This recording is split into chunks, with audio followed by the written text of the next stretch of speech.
Assalamualaikum warahmatullahi wabarakatuh.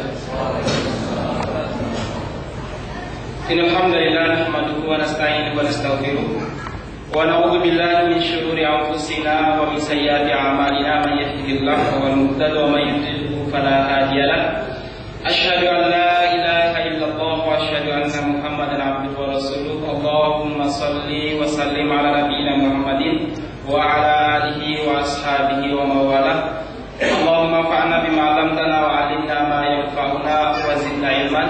Rabbi ishrah li sadri wa yassir li amri wa hlul 'uqdatam min lisani yafqahu qawli.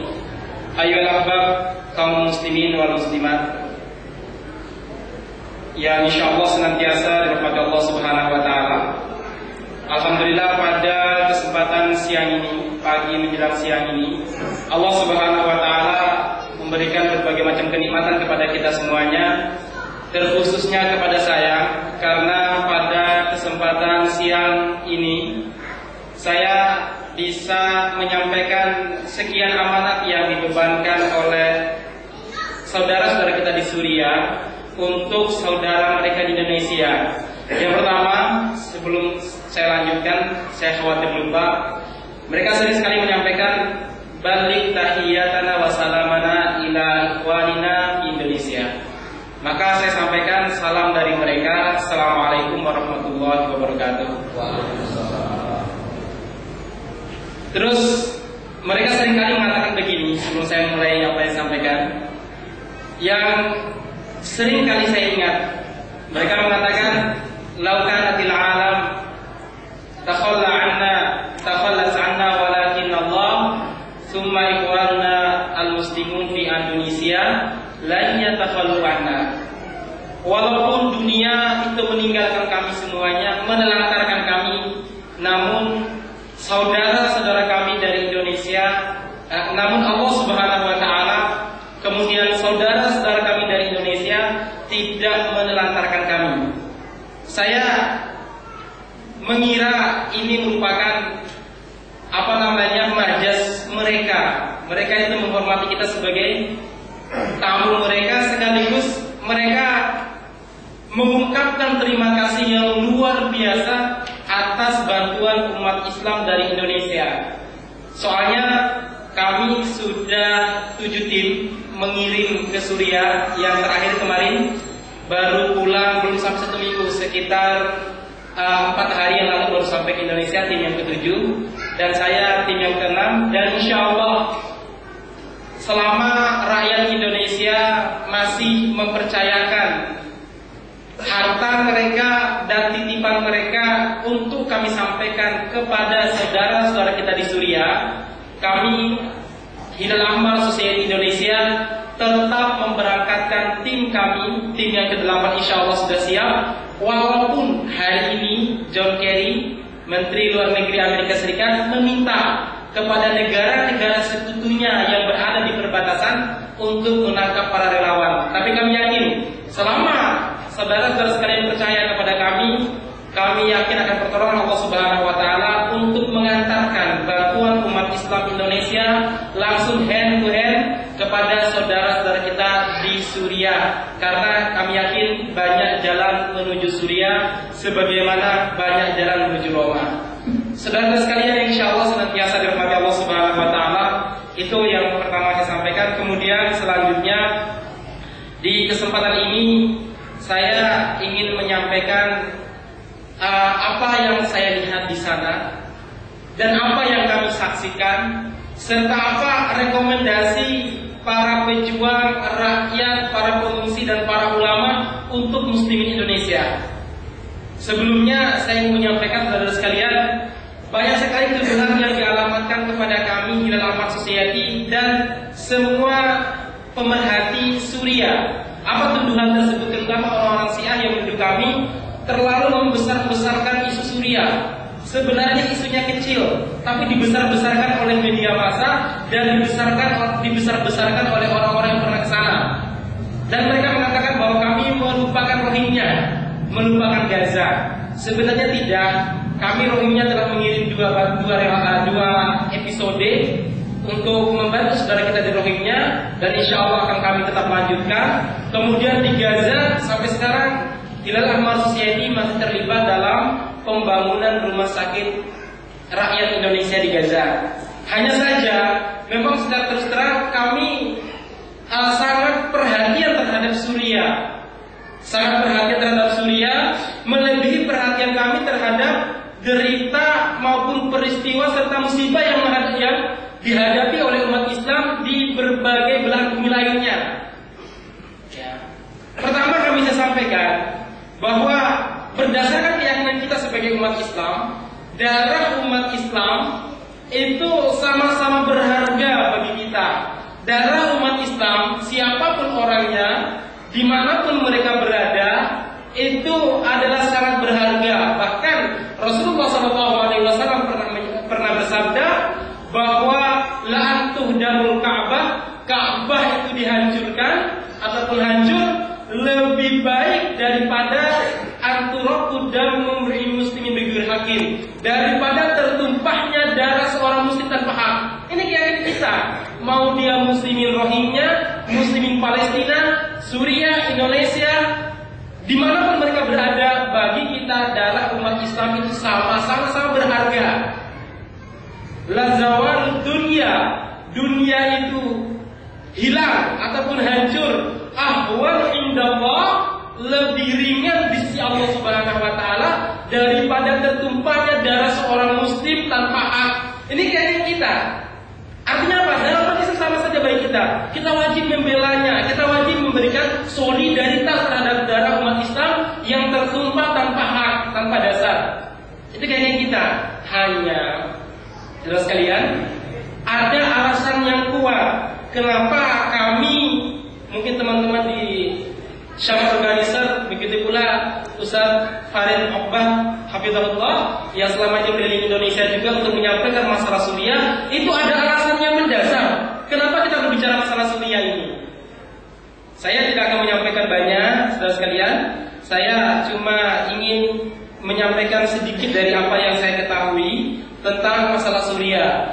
Bahkan saya di majalah An-Najah itu sampai menurunkan 4 edisi terkait masalah Suriah. Ini edisi pertama yang kami tulis 2011, Juni 2011, di awal-awal konflik Suriah yang saat itu belum sampai pada konflik bersenjata, baru sebagian tepat, baru demo damai. Dan terus kalian ada alasan kenapa kita berbicara masalah Suriah. Nah, jadi begini saudara sekalian. Kalau masalah awal konflik nanti mungkin beliau Ustaz Farid yang akan menyampaikan bagaimana bisa menjadi konflik bersenjata. Saya coba menyampaikan. Yang pertama saudara sekalian, kekejaman rezim Bashar Assad terhadap umat Islam di Suriah sungguh sangat ganas dan tidak ada duanya mungkin di dunia ini. Bisa dibayangkan pembantaian yang terjadi pada umat Islam sampai Juni 2013. Saya baca di Syria Syuhada, daftar rakyat Suriah yang meninggal berdasarkan nama dan kabilah mereka, berdasarkan keluarga mereka, itu sudah lebih dari 100.000 umat Islam sejak Maret 2011 sampai Mei 2013. Mei 2013 sudah lebih daripada 100.000 umat Islam terbunuh. Bahkan saudara sekalian, kalau kita baca sejarah, dulu ada namanya Ma'satul Hama, yaitu derita kota Hama. Dalam catatan sejarah ada sekitar 60.000, kurang lebih 60.000 umat Islam dibunuh oleh rezim Hafid Assad lewat tangan saudaranya itu Jenderal Rifat Assad. Sebanyak 60.000, kurang lebih 60.000 umat Islam dibunuh di kota Hama dalam waktu 2 bulan. Bisa dibayangkan sekalian. Kalau kita rata-ratakan 2 bulan itu, 1 bulan itu harinya 30, berarti per hari mereka membunuh umat Islam itu sekitar kurang lebih 1.000 umat Islam. Saya kira dulu sebelum saya berangkat ke Syria, ini angka yang terlalu dibesar-besarkan oleh media. Masa ada orang, apalagi presiden, membunuh saudaranya itu dalam sehari 1.000 orang, atau dalam waktu 2 bulan kurang lebih 60.000 orang. Lebih kejam daripada rezim Orba mungkin begitu ya. Kok banyak sekali tujuannya. Saya kira ini hanya diobservasi oleh media massa. Ternyata setelah saya sampai di sana, mendengarkan langsung penuturan dari orang-orang yang pernah disiksa, orang-orang yang pernah dipenjara, keluarganya yang dibunuh, istri dan saudari-saudari dinodai kehormatannya. Ternyata jumlah itu sebenarnya tidak apa-apa daripada kekejaman rezim Assad. Ada satu kota, ada dua kota dekat kami namanya Bania Sambaito. Jarak dengan tempat yang kami tinggali yaitu daerah Salma, Ladakiyah, Jabal Aqrab itu kurang lebih sekitar 50 km. Daerah ini, Bania Sambaito ini daerah pesisiran pantai, seperti daerah sejajar dengan Tortus itu, wilayah pantainya. Nah, saat itu pagi hari Jumat dikabarkan oleh saudara kita dari sana, hari ini ada sekitar 300 umat Islam. Pagi ini 300 umat Islam disembelih oleh rezim Bashar Assad. Kami kaget. Apa iya? Tidak ada mujahidin di sana? Kok mereka bisa disembelih? Mereka mengatakan mujahidin tidak bisa masuk karena daerah itu dibakar betis. Yang di dalam itu rakyat sipil, maksudnya kebanyakan wanita dan anak-anak. Itu sore pagi hari. Kemudian di sore hari kami buka Al-Jazeera.net. Al-Jazeera memberitakan angka kematian yang tadi di pagi hari 300, angkanya sudah naik di sore hari menjadi 700. Itu baru di dua kecamatan, Bani Yasa sama Bairo. Apa namanya? 700 dari sekalian. Kemudian kita minta videonya, mana yang terbunuh. Akhirnya teman-teman mengirim beberapa video, cuplikan video. Nanti kalau ada waktu kita setelkan. Pembunuhan umat Islam terbaru belum sampai sebulan kemarin. Belum sampai 1 bulan. Bayangkan, itu di satu kecamatan. Bagaimana kalau di satu kabupaten? Berapa umat Islam yang terbunuh? Hanya dalam sehari. Saudara sekalian, insya Allah senantiasa dirahmati Allah Subhanahu Wa Taala. Belum lagi jutaan pengungsi yang mengungsi ke luar negeri, ya di mana? Di Turki, di Yordan, kemudian perbatasan Irak mereka mengungsi, dan di pengungsian mereka kebanyakan menderita. Bahkan berita terbaru kemarin, ya berita terbaru yang kami dapati setelah saya pulang ke Indonesia, ada sekitar 60.000 pengungsi dari Turki yang mengungsi di Turki itu masuk kembali ke Suriah. Kenapa? Karena di Turki mereka terlantar. Ya, belum lagi permainan media sekuler dan permainan orang-orang Syiah Syria di Turki. Akhirnya mereka masuk balik ke Suriah. Nah, saudara sekalian, derita mereka sungguh sangat dahsyat sekali. Ada salah seorang yang bernama Abu Fuad, saya masih ingat nama beliau itu. Beliau pernah hidup di kamp pengungsian, yaitu daerah Yamadiyah, jauh dari tempat kami tinggal, jauh. Yamadiyah ini sudah mendekati daerah perbatasan dengan Turki. Karena kami daerah posisinya Bashar Assad, yaitu daerah letaknya itu pusat orang-orang Syiah Syria. Saya tanya kepada beliau, "Akhi, kenapa antum membawa anak-anak antum yang masih kecil, istri antum ke daerah sini, daerah Jabal Aqrab, daerah Salma? Di sini tiap hari itu minimal 30 roket yang dikirim oleh rezim Bashar Assad kepada umat Islam di daerah Salma tersebut, daerah tempat kami tinggal. Itu belum rudal.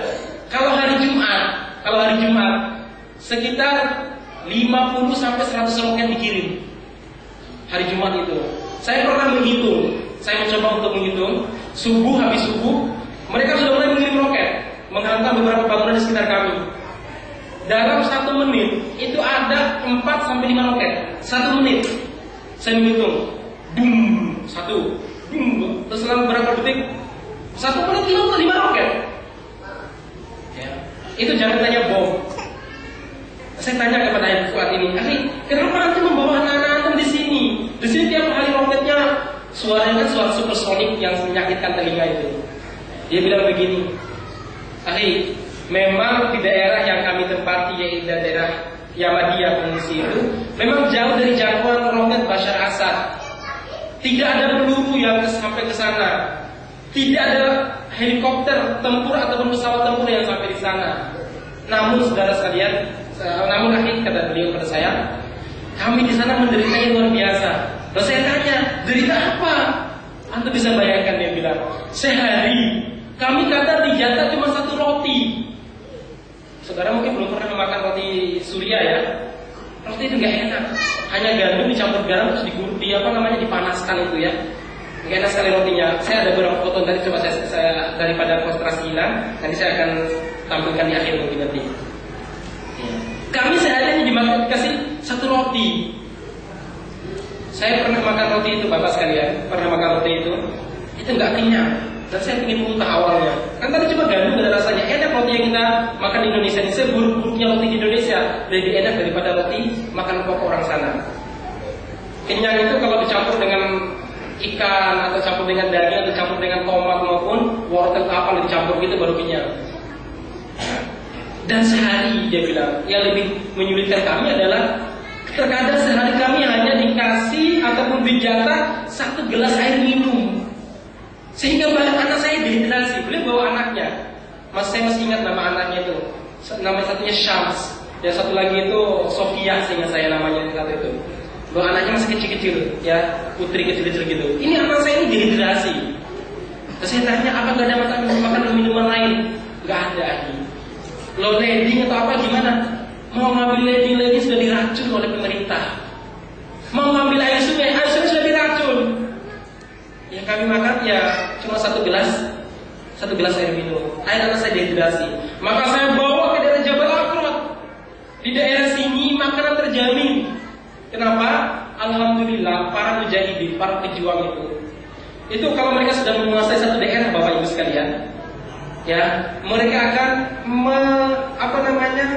akan menjaga daerah tersebut, kemudian menjaga keamanannya sekaligus menjaga ekonomi rakyatnya.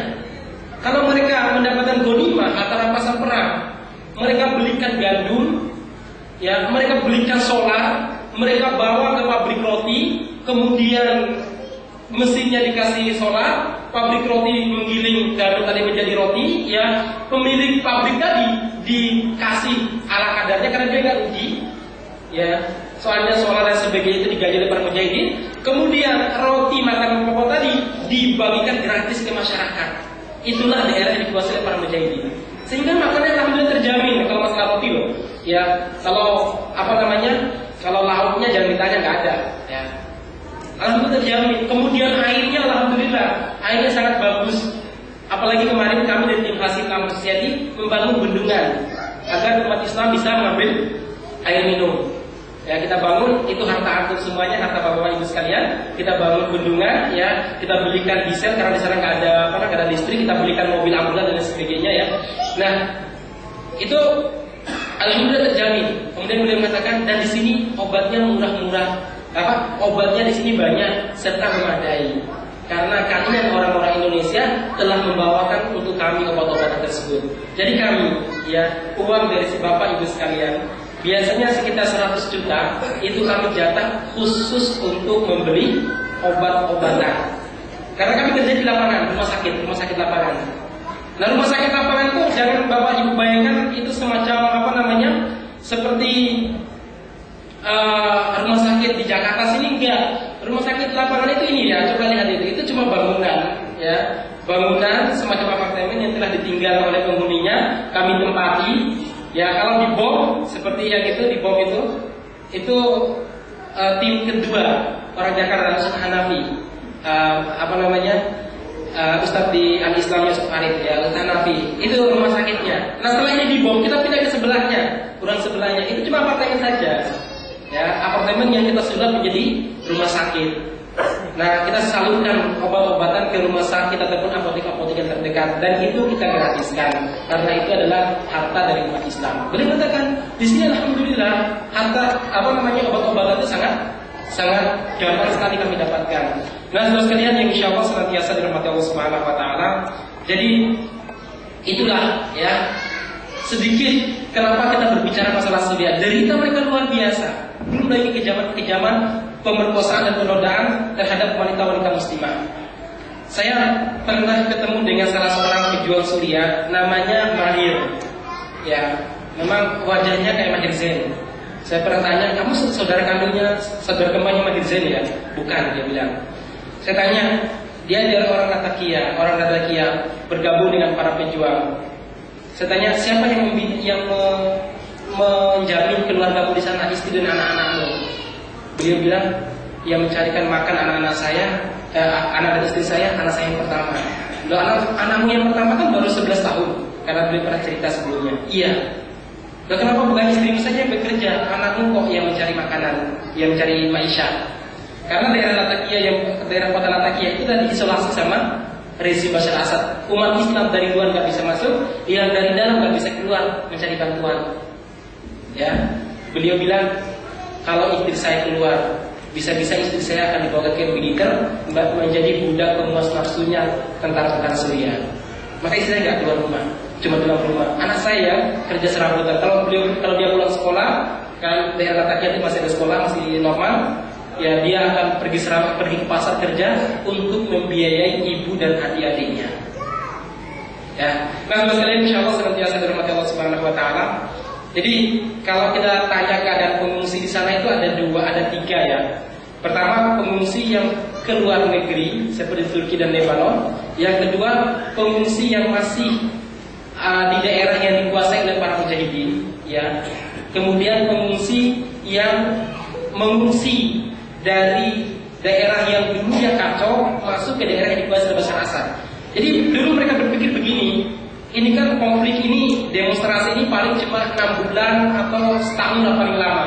Akhirnya mereka membawa bekal mereka masuk ke daerah yang menjadi basisnya Nusairiyah dengan harapan di sana mereka bisa bertahan sampai konflik itu berakhir. Ternyata konflik itu berjalan sampai sekarang sudah masuk tahun ketiga. Nah, keadaan mereka, kalau yang daerah yang dikuasai para mujahidin lebih mendingan. Tapi kalau daerah yang dikuasai oleh Bashar Assad, ya, pengungsi kaum muslimin yang berada di sana itu sangat menggenaskan. Kenapa? Para wanitanya senantiasa terancam tiap hari, kemudian laki-lakinya nggak bisa berbuat apa-apa, ya, kemudian anak-anak pun nggak bisa berbuat apa-apa. Akhirnya mereka gampang dibunuh, nggak bisa memberikan perlawanan, sebagaimana yang terjadi di Bani Yasa sama Baitullah yang saya ceritakan tadi. Bahkan ada yang mengenaskan dalam masalah makanan. Kadang mereka yang tinggal di daerah Bashar Assad, ini menurut cerita orang yang baru keluar dari daerah Bashar Assad, saya masih ingat namanya Muhammad. Beliau dulu adalah militer, ya, tentara Bashar Assad, kemudian keluar bergabung dengan para pejuang. Beliau cerita di daerah Bani Yasa, di daerah Latakia, terkadang satu keluarga umat Islam yang mengungsi itu hanya mendapatkan 1 roti, kadang untuk 3 orang. Ya, 1 roti untuk 3 orang dalam sehari. Bisa bayangkan lah makanan seperti apa. Nah, saudara sekalian, insyaallah senantiasa dirahmati Allah Subhanahu Wa Taala. Mungkin saudara sekalian ada yang bertanya, lantas apa hubungan kita dengan saudara-saudara kita di Syria? Kenapa kita ini nggak berbicara kondisi kita sekarang? Kenapa kok menceritakan kondisi umat Islam di Syria?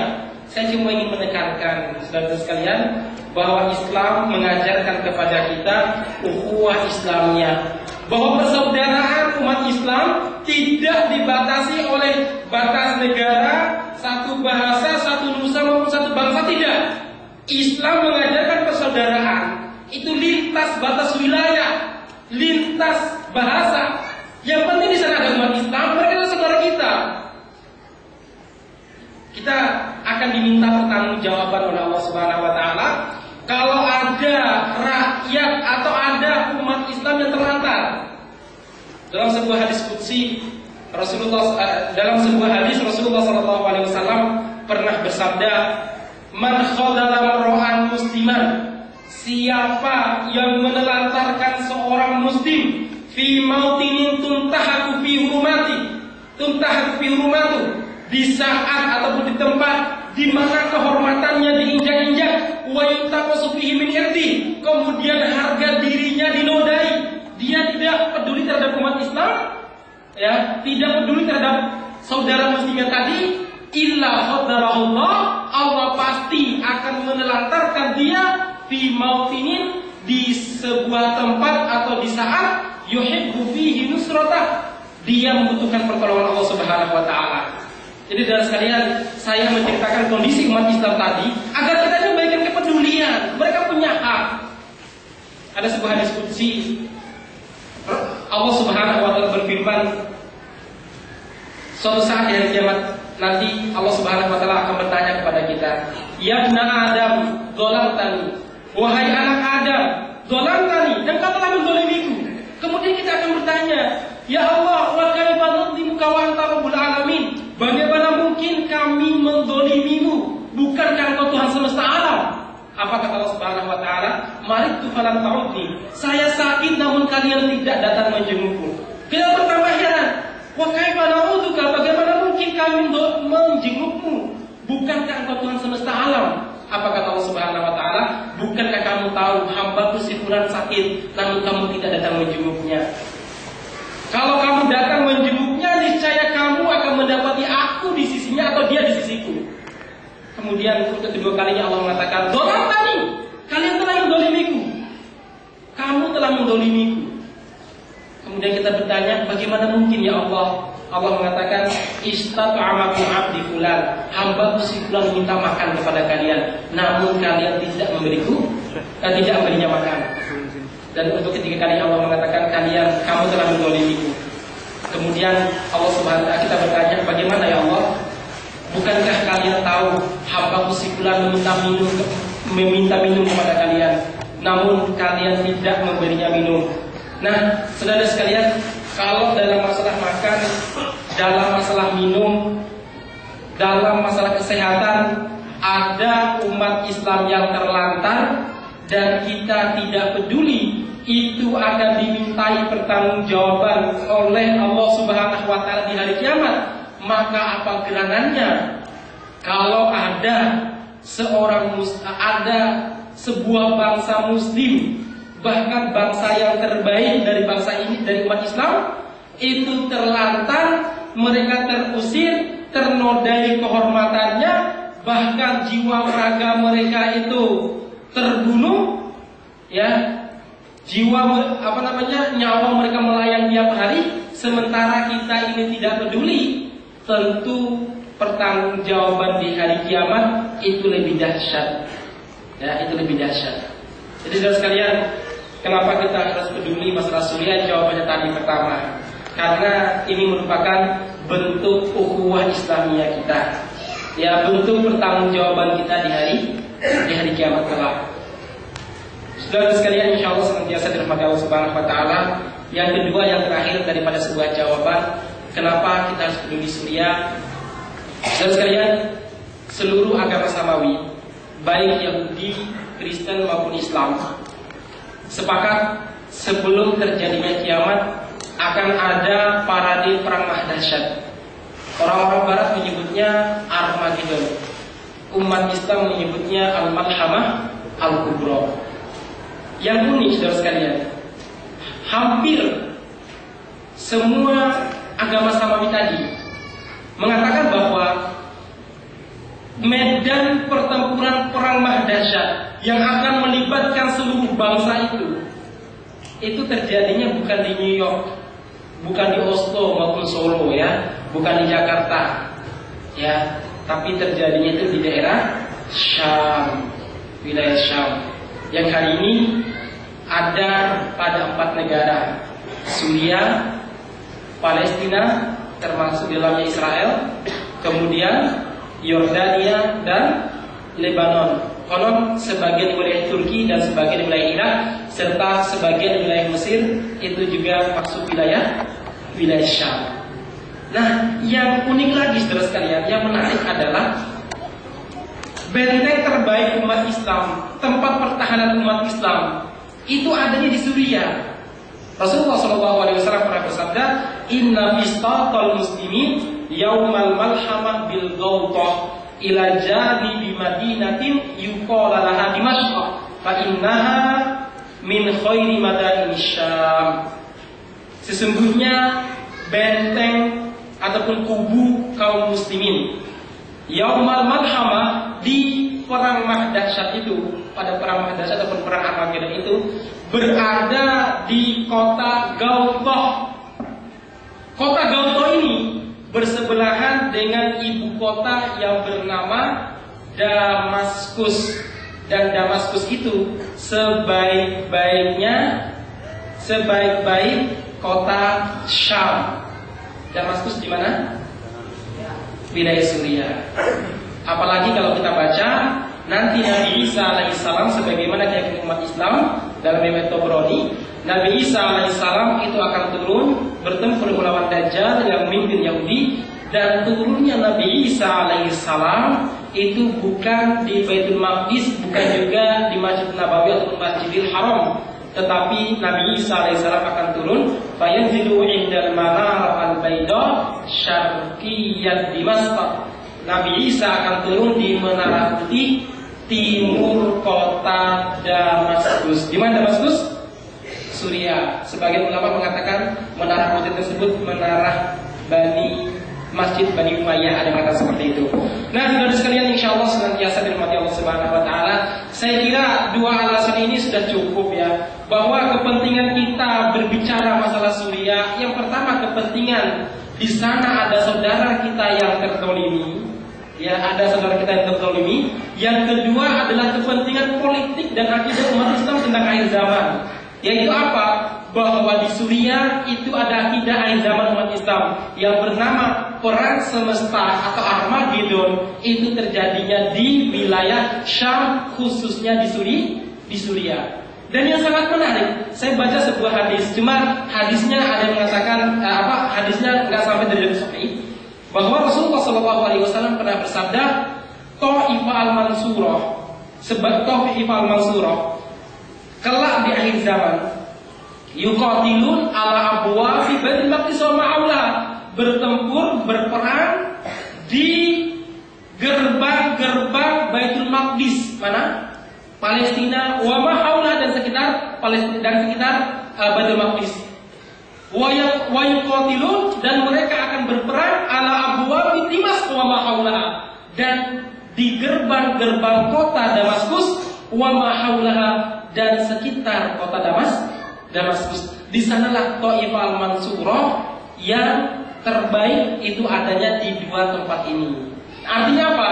Kalaupun kita tidak terlibat secara fisik bersama mereka, minimal dukungan moral kita serta dukungan harta kita maupun doa kita, itu moga-moga Allah Subhanahu wa taala mencatat kita bagian daripada Ta'ifah al-Mansurah tersebut. Jadi ada kepentingan ideologi akhir zaman umat Islam, ada juga kepentingan ukhuwah Islamiyah yang menjadi salah satu tolak ukur keimanan seorang muslim. Bahkan Rasulullah SAW pernah bersabda, "Awtaqul iman," ikatan iman yang paling kuat adalah al-hubbu billah wal muwalatu billah wal bughdu billah wal mu'anatu billah, adalah cinta karena Allah, loyalitas karena Allah, dan benci karena Allah, serta bermusuhan karena Allah. Itu merupakan ikatan iman yang paling kuat. Artinya apa? Pada kepedulian kita terhadap saudara-saudara kita di Suriah menunjukkan ikatan iman kita itu yang sangat kuat. Oleh karena itu, saudara sekalian, saya kira sudah tidak ada lagi ikhtilaf kenapa kita harus peduli Suriah. Ya. Nah, sekarang apa yang saya saksikan di sana di waktu 10 menit insyaallah akan saya sampaikan. Apa yang saya saksikan di Suriah, saudara sekalian? Ya, yang saya saksikan di Suriah, yang pertama, saudara sekalian, adalah kesyirikan dan kekafiran. Maksudnya apa? Orang-orang Syiah Nusairiyah berupaya menyebarkan kesyirikan. Orang-orang Syiah Nusairiyah yang dibantu oleh Iran, tentara Iran dan Hizbullah Lebanon, itu berupaya menyebarkan kesyirikan, memurtadkan umat Islam. Apa iya Iran itu membantu tentara Hizbullah, tentara Suriah? Apa iya Hizbullah itu membantu tentara Suriah? Ya, saya pernah ditanya oleh salah seorang peserta kajian, apa iya Hizbullah itu membantu umat Islam? Ya, Hizbullah kan paling berani melawan Amerika Serikat. Iran kan paling berani melawan Amerika Serikat. Mana mungkin membantu umat Islam? Orang seperti ini biasanya nggak tahu peta konflik, ya, dan nggak pernah melihat kenyataan langsung. Saya pernah nanya kepada salah seorang komandan, namanya Abu Siddiq, komandan Liwah Babullah. Saya pernah bertanya begini, bukankah tentara Bashar al-Assad itu jumlahnya sedikit? Maksudnya kan sudah banyak tentara Bashar al-Assad yang membela, membantu para pejuang. Kan banyak di antara mereka yang Ahlussunnah wal Jamaah. Yang kan banyak jenderal-jenderal mereka, komandan-komandan lapangan itu sudah membela, bergabung dengan para pejuang. Bukan mereka sudah lemah? Kenapa mereka masih mampu bertahan? Ya, apa jawaban beliau? yang kami perangi di Suriah sekarang itu bukan lagi tentara Suriah. Tentara Suriah itu kecil bagi kami. Terus yang kami perangi siapa? Yang kami perangi sekarang adalah tentara Iran dan Hizbullah. Saya tanya, antum punya bukti nggak? Beliau bilang, antum kalau tahu, yang kami tangkap di medan tempur, yang kami tembak jenazah, kami keluarkan ID card-nya, itu ID card Hizbullah atau ID card-nya tentara Iran. Yang kami tangkap itu tentara Iran, yang kami ada tentara Iran. Tentara bahasa itu sangat sedikit. Bahkan yang memainkan helikopter, pesawat tempur dan senjata berat, itu kebanyakan orang-orang Iran. Kenapa? Karena umat Islam, terutama para jenderal yang menguasai strategi lapangan, itu mereka sudah membela bergabung dengan para pejuang Islam. Kita bertemu di lapangan dengan mantan-mantan kepala polisi, mantan angkatan laut, angkatan daratnya, dan banyak. Rata-rata mereka itu adalah para tentara yang bersama dengan kami. Nah, orang-orang Syiah Nusairiyah yang dibantu oleh Syiah Rafidhah, yaitu baik yang berasal dari Yaman, Houthi, berasal dari Irak, Muqtada Sadar, Jaish Mahdi, maupun dari Hizbullah Lebanon, maupun dari tentara resmi Iran, itu ingin membantu dan membunuh umat Islam, serta mereka ingin melakukan pembunuhan massal kepada umat Islam. Ya, tadi mungkin di awal film tadi sebelum kita mulai acaranya, untuk melihat seorang wartawan yang dikuburkan hidup-hidup karena dipaksa untuk mengganti syahadat La ilaha illallah menjadi La ilaha illal Bashar. Tidak ada ilah kecuali Bashar Assad. Coba lihat, ini tulisan di salah satu tembok di Suriah, dan salah satu semacam pamflet besar gituan ya. Qul huwallahu ahad, Allahus samad, fil a'la al-ahad, wa fil ardi Bashar. Allah tempat bergantung segala sesuatu, fil a'la di atas, di langit. Memang iya. Wa fil ardi, adapun tempat bergantung segala sesuatu di bumi adalah Bashar Assad. Ya. Kekufurannya merajalela. Oleh karena itu saudara sekalian, kalau kita ke Suriah, kemudian kita berjalan-jalan di sebuah tempat yang baru dikuasai oleh para mujahidin, kita bertanya, kan terkadang para pejuang itu sehabis menaklukkan sebuah tempat mengajak kami berjalan-jalan. Kami nggak diajak bertempur karena memang kami adalah relawan kemanusiaan, kami tidak mengangkat senjata ya. Mereka mengajak tempat yang dikuasai, yang telah dikuasai, kemudian mengatakan begini. Kami biasanya bertanya begini, ini persentase penduduknya berapa agamanya, maksudnya prestasi agamanya. Jawabannya begini, Muslim 70%, terus 10% Nasoro, Kristen. Loh, yang 20% siapa? Yang 20% Syiah. Jadi mereka menyebut Syiah itu bukan lagi Muslim. Jadi itu sudah baik yang awam, yang ulamanya, para pejuangnya, anak-anak kecilnya, itu mereka mengatakan begitu. Kami sekarang itu memerangi orang kafir, orang musyrik, lebih syirik daripada Yahudi dan Nasrani. Nah, saudara sekalian, insyaallah senantiasa dirahmati Allah Subhanahu wa taala, itu yang kami saksikan ya, yaitu kesyirikan dan kekafiran yang dilakukan oleh rezim Bashar Assad. Coba untuk lihat foto Bashar Assad. Di kelilingnya itu adalah orang-orang Syiah Nusairiyah yang sedang sujud, ya, yang sedang sujud di hadapan fotonya Bashar Assad. Kok yang kayak gini ada orang Indonesia menyebutnya mereka itu Muslim, itu gimana gitu? Sudah sujud kepada foto manusia seperti ini. Nah, saudara sekalian, itu yang pertama yang saya saksikan. Yang kedua yang saya saksikan di sana, saudara sekalian, adalah apa? Yaitu dua kubu yang sedang bertempur karena asas ideologi, akidah, perang akidah. Apa itu? Kubu pertama yang diwakili oleh umat Islam yang lembut akhlaknya, yang halus budi pekertinya, kemudian pemberani, dermawan, dan sangat menghormati tamu, yaitu umat Islam Suriah, umat Islam Syam pada umumnya. Mereka orang-orang yang sangat lembut budi pekertinya. Saya kira, mohon maaf ya, saya kira orang-orang Suriah itu bayangan saya seperti orang-orang Arab di Pasar Kliwon tempat saya tinggal di Solo, yang rodok songong-songong biasanya itu. Maksudnya illa rahimahullah ya, illa rahimahullah ya. Yang kadang suruh ngajak ngaji susahnya luar biasa begitu ya. Apalagi kemarin di Solo tuh kita pernah demo solidaritas untuk muslimin Suriah. Ada orang-orang Arab yang tadi yang nggak paham, yang jarang ngaji itu, ngangkat bendera Hizbullah, hidup Hizbullah. Padahal kita lagi bingung masalah Suriah gitu loh, di Solo itu. Ya. Saya kira mereka itu seperti orang-orang yang agak yang angkuh dan lain sebagainya. Ternyata ketika saya sampai di Suriah, pertama saya ketemu daerah Antakya. Antakya itu masih distrik Turki di Antakya. Kami turun di wilayah Hatay, di provinsi Hatay. Kemudian kami berjalan di Antakya, akan bertemu dengan umat Islam Suriah. Para pejuang yang menjemput kami, ya mereka lembut, halus, budi pekertinya luar biasa. Bahkan tas kami yang kami bawa yang berat-berat itu mereka yang angkat. Mereka nggak mengharapkan kami untuk menyentuh barang bawaan kami. Apa kata mereka?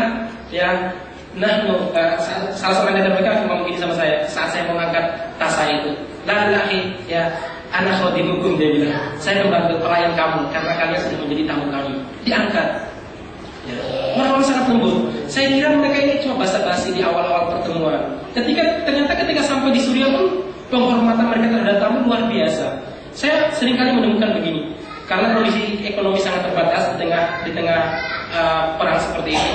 Kalau kita bertamu di sebuah rumah atau di salah satu camp para pejuang, mereka biasanya mengeluarkan seluruh hidangan, makanan dan sebagainya. Kalau kurang, anggota mereka akan keluar, ya masuk kamar. Kemudian kita yang makan. Nanti kalau sisa kita baru mereka ambil untuk mereka makan. Yang tadi ya, yang keluar itu baru makan setelah kita makan. Mereka itu beberapa kali, bukan saya pertama apa ini basa-basi. Ya, walaupun saya hidup di Solo yang terkenal unggah-ungguhnya, ternyata mereka lebih nyolo daripada orang Solo. Ya, betul ya. Saya pertama kali di daerah Antakya saya baca peta termasuk wilayah Syam ternyata Ustaz. Saya baca itu, ini ternyata walaupun daerah Turki tapi masuk wilayah Syam, pantas daerahnya itu subur ya, nampaknya itu. Nah, saat itu kita tiba sekitar jam 9:30 malam. Karena kita sudah 2 hari nggak makan nasi. Biasa orang Indonesia makan apapun kalau bukan nasi yang masuk masih kapan. Nah mereka tahu itu, mereka masakan untuk kita nasi. Saya kira mereka sudah makan malam, udah jam 9:30 malam, jam sana ya, 9:30 malam. Terus saat makan, nasi tersebut sedikit. Akhirnya mereka yang berkumpul sekitar 10 orang itu mereka keluar. Yang nemani kami makan itu cuma 2 orang yang nemani kami. Saya tanya, kenapa mereka keluar? Mereka ada kegiatannya dan sebagainya. Kita makan, kita berempat, saya, sama Ustaz Somad, orang sini juga, sama 2 dokter. Karena kita ini 2 hari nggak makan, lahap sekali makan itu ya. Menganggap mereka sudah makan, baru ketemu nasi soalnya. Ya, makan. Setelah itu kita mau sholat isya, mau jamaah ya sholat isya. Mereka masuk, sisa-sisa nasi tersebut mereka kumpulkan, baru mereka makan. Terus saya tanya, kalian belum makan malam toh? Enggak, asya kami itu biasanya jam 11 malam. Saya nggak tahu, ternyata budaya mereka makan malam jam 11-an gitu loh. Mereka baru makan malam, jadi sisa kami yang mereka makan. Jadi mereka, saya katakan tadi ya, mereka ini sopan santun, bangsa yang luar biasa baiknya. Bahkan kalau ada musuh yang mereka tangkap, ada tentara rezim atau tentara Syiah, Hizbullah atau tentara Iran, mereka tangkap. Itu kalau luka, tidak langsung mereka bunuh. Mereka bawa ke klinik ataupun ke rumah sakit yang kami tempati, diobati dulu. Setelah diobati, dibawa ke mahkamah militer, baru diadili. Kalau terbukti kesalahannya, baru disesuaikan kesalahannya. Sama kalau ada yang dikira mata-mata, itu nggak langsung ditembak, enggak. Mereka bawa ya ke mahkamah militer. Seluruh pimpinan para pejuang katibat itu diundang untuk mewakili mahkamah tersebut. Nanti yang mimpin mereka para ulama yang kapasitas ilmunya tentu di atas kami gitu ya. Nah, baru nanti dihukum, di sidang. Kalau terbukti betul-betul mata-mata, baru mereka dieksekusi. Jadi sudah berjalan beberapa hukum seperti itu di sana itu. Nggak seperti bayangan kita kan dalam bacaan itu kayaknya para pejuang itu kayaknya ganas, enggak sekalian. Nah, saya setelah sampai di Suriah baru bisa memahami dengan baik hadis yang berbunyi idza fasuda ahlus syam fala khairu fikum. Saya dulu sebelum ke Suriah itu membayang-bayangkan kenapa sih mereka itu menjadi standar baik buruknya umat Islam. Saya baru mendapatkan jawabannya ketika saya sampai di Suriah. Nah, bangsa yang begitu baik, yang halus budi pekertinya ini berhadapan dengan bangsa ataupun masyarakat yang sangat-sangat keji dan bejat, yaitu orang-orang Syiah. Ya tadi, minuman keras itu halal bagi mereka. Nah, tentara tadi cerita sama kami, beliau pernah, kan ada di antara mereka yang sedikit sisa-sisa tentara, ya apa?